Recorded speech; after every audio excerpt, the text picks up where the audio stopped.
본문 말씀 중에 1절이 강조하는 말씀이 있습니다. 믿음이 강한 우리는 믿음이 약한 자의 약점을 담당하고 자기를 기쁘게 하지 말라, 이런 말씀입니다. 믿음이 강한 우리는 믿음이 약한 자의 약점을 담당하라. 여기서 믿음이 강한 우리는 믿음이 약한 자의 약점을 담당하라, 이런 말씀을 주고 있는데, 강한 자라고 하는 이 말을 좀 폭넓게 설명을 하도록 하겠습니다. 믿음이 강한, 이렇게 표현하고 있는데 이제 우선 강한 자, 이것만 설명을 할게요. 이 강한 자라고 하는 말을 폭넓게 이해를 하면 우리의 삶의 자리에서 매사에 강한 자가 있습니다. 물질이 강한 자가 있고요, 정신적으로 강한 자가 있을 수 있고요, 지식이 강한 자가 있을 수가 있고요, 육체가 강한 자가 있을 수가 있고요. 매사에 강한 자가 있는데 성경의 원리입니다. 강한 자는 약한 자의 약점을 담당하라. 정치적으로, 물질적으로 세상의 주의가 강한 자가 됐다라고 해서 약한 자를 짓밟고 약한 자를 무시하고 약한 자를 공격하는 것, 이거는 성경적이지를 못합니다. 강한 자가 됐을 때 약한 자를 도울 수 있는, 약한 자의 약한 것을 감당해 줄 수 있는 이런 넓은 마음, 이런 아량. 여러분, 오늘 우리가 세상을 살면서 덕스럽고 훈훈한 얘기가 어떤 얘기인가? 강한 자가 약한 자를 공격했다라고 하는 얘기는 우리를 늘 불안하게 합니다. 강한 자가 약한 자를 도왔다라고 하는 얘기, 우리 마음을 따뜻하게 하고요, 우리에게 감동을 주고요, 강한 자가 돼서 약한 자를 짓밟습니다. 살벌합니다. 얼어붙습니다. 인간미가 없습니다. 경직되어집니다. 우리말에 승자의 아량이라고 하는 말이 있습니다. 우리가 이 세상을 살 때, 좀 이겼을 때, 우리가 풍성해졌을 때, 넉넉해졌을 때, 여러분, 그 순간 성경의 원리입니다. 약한 자를 도울 수 있는, 약한 자의 약점을 담당할 수 있는 이러한 성경의 원리를 우리가 지킬 수 있게 되기를 바랍니다. 힘 있는 자가 불쌍한 사람을 도울 때, 능력 있는 자가 능력 없는 자를 도울 때, 강한 자가 약한 자를 도울 때 거기에 감동이 있고 사랑이 있는 줄로 믿습니다. 어떤 대가를 바라서가 아니라 그냥 무조건적으로 돕는 것. 성경은 우리에게 가르칩니다. 강한 자는 연약한 자의 약점을 담당하라. 우리 한번 같이 해봅니다. 강한 자는 약한 자의 약점을 담당하라. 아멘, 아멘. 남이 그렇게 살아주기를 바라지 말고 우리가 먼저 그런 마음으로 이 세상 살기를 원합니다. 자, 그러면 여기서 성경은 이렇게 얘기해요. 강한 자는 약한 자의 약점을 담당하라. 약한 자를 도우라. 약한 자를 보살펴라. 자, 그러면 누가 강한 자입니까? 어떤 사람이 강한 자입니까? 성경의 원리입니다. 저와 여러분들이 강한 자입니다. 하나님께서 오늘 우리를 향해서 내 소유가 무엇이냐, 내가 가진 게 뭐냐, 내가 얼마나 알고 있느냐, 내 지위가 얼마나 높으냐, 이런 건 묻지 않고 하나님은 우리를 강한 자로 인정을 해 주십니다. 우리 그렇게 한번 고백하십시다. 내가 강한 자입니다. 옆 사람을 당신이 강한 자입니다. 자, 보세요. 여기 계신 여러분들이 우리가 강한 자란 말이에요.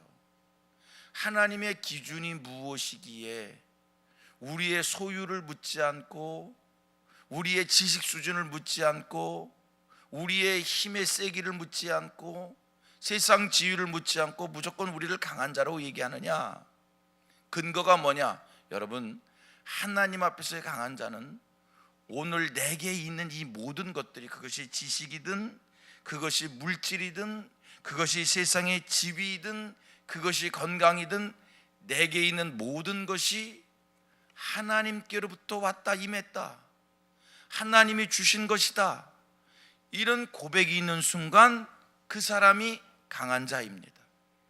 분명한 것, 세상 재벌과 나를 비교해 보면 우리는 세상 재벌보다 물질이 부족합니다. 세상 재벌이 강한 자입니다. 그런데 하나님의 기준은 물질이 많으냐 적으냐가 얘기가 아니라, 분명한 것은 세상 재벌이 분명 물질이 많은 자이지만 나는 극히 적은 물질을 가진 자이지만 이 적은 물질이라 할지라도 하나님이 주신 것이다, 이 믿는 순간 내가 강한 자입니다. 자, 건강 비유하겠습니다. 갑과 을을 비교합니다. 분명 누가 보면 갑이 건강한 자입니다. 힘이 있는 자입니다. 강한 자입니다. 나는 약봉투로 연명을 하는 사람입니다. 그래도 약봉투로 연명하는 나라 할지라도 이 건강을 하나님이 주셨다 믿는 순간 내가 그보다 강한 자입니다.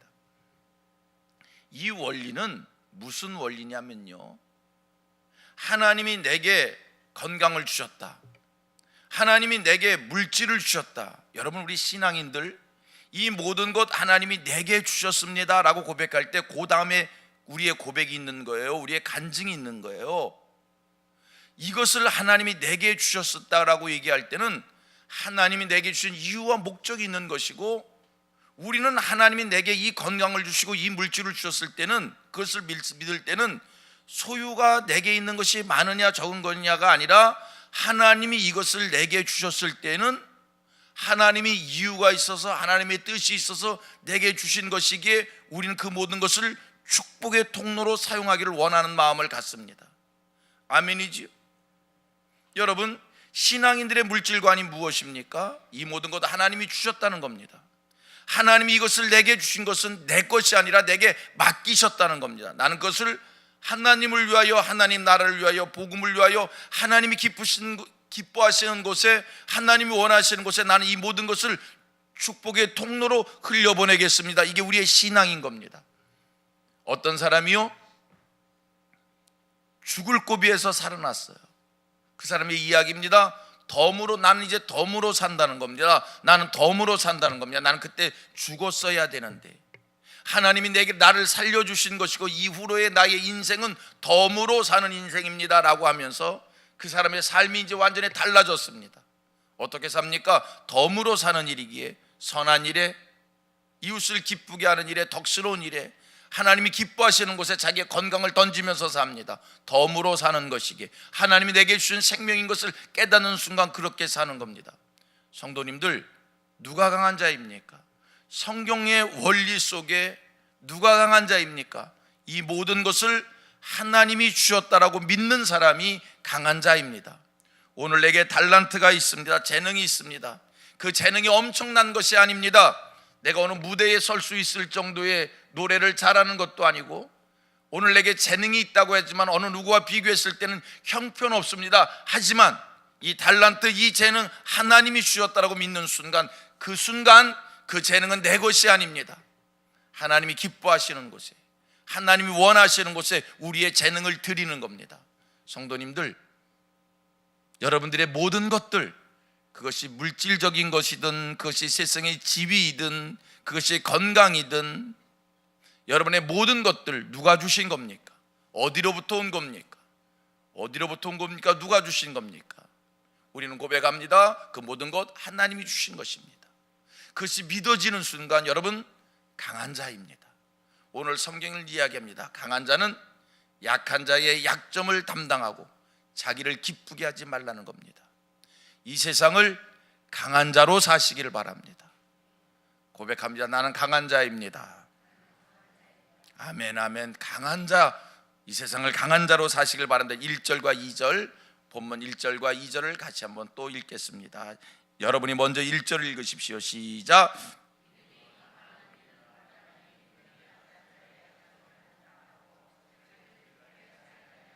다 같이 우리 각 사람이 이웃을 기쁘게 하되 선을 이루고 덕을 세우도록 할지니라. 강한 자로 사시는데, 자, 그러면 어떻게 하는 것이 강한 자로 사는 건가? 강한 자는 약한 자의 약점을 담당하라고 얘기했습니다. 어떻게 사는 것이 약한 자의 약점을 담당하는 겁니까? 세 가지를 이야기하고 있습니다. 강한 자는 이렇게 사는 게 강한 자의 삶이다. 첫째 뭐라고요? 자기를 기쁘게 하는 것이 아니라 이웃을 기쁘게 하는 겁니다. 두 번째 뭐라고요? 선을 이루는 겁니다. 세 번째가 뭡니까? 덕을 세우는 겁니다. 이게 강한 자의 삶입니다.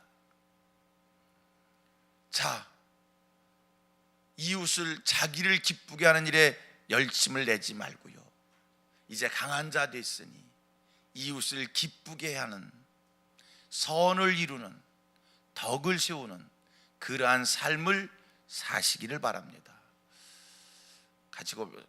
우리 같이 고백합니다. 성경대로 사십시다. 성경대로 사십시다. 성경대로 사십시다. 성경대로 사는 사람은 자기를 기쁘게 하며 살지 않습니다. 이웃을 기쁘게 하는 일이 우선입니다. 사람인지라 늘 자기가 먼저이지요. 내 발등에 불을 꺼야 남의 발등에 불도 끄는 거지요. 이건 인간인지라 어찌할 수 없는 본능입니다. 그래도요, 그게 인간의 본능이지만 내가 먼저이고 내 가족이 먼저이고, 그러지만 우리가 자꾸 하나님 앞에서 노력을 하는 겁니다. 하나님 앞에서 자꾸 그렇게 살기를 소원하는 겁니다. 인간인지라 어쩔 수 없어서 내 기쁨이 먼저이지요. 그러나 우리는 하나님 앞에서 노력하는 겁니다. 하나님 앞에서 그렇게 살기를 소원하는 겁니다. 오늘도 이 새벽 하나님 앞에 간구하시길 바랍니다. 하나님, 내가 이 땅에 사는 동안 나를 기쁘게 하는 일들보다 이웃을 기쁘게 하는 일을 우선할 수 있는 이런 예수의 마음을 주옵소서.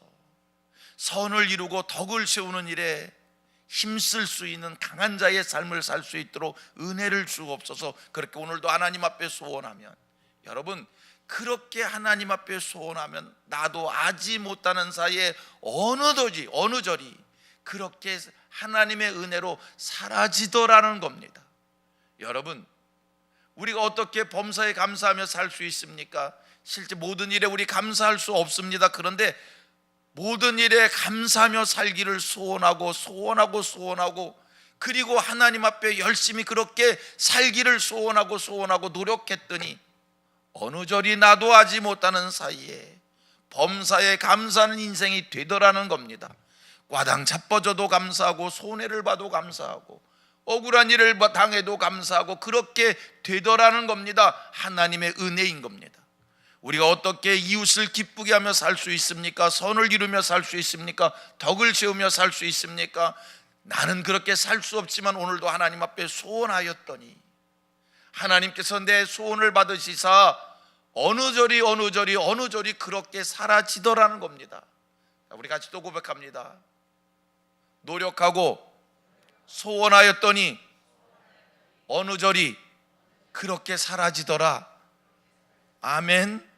그냥 그렇게 사라지더라는 겁니다. 그런데 뭐냐면 안타까운 것이 있습니다. 답답한 것이 있습니다. 우리 성도들이 성경 말씀을 읽기는 읽는데, 그런 말씀을 듣기는 들었는데 듣고 흘려버리고 나와 상관없고, 그런 말씀에 부딪히지 않고, 그런 말씀 붙잡고 헌신하지 않으니까 교회를 3년 다니고 10년 다니고 30년 다녀도 변화가 없는 겁니다.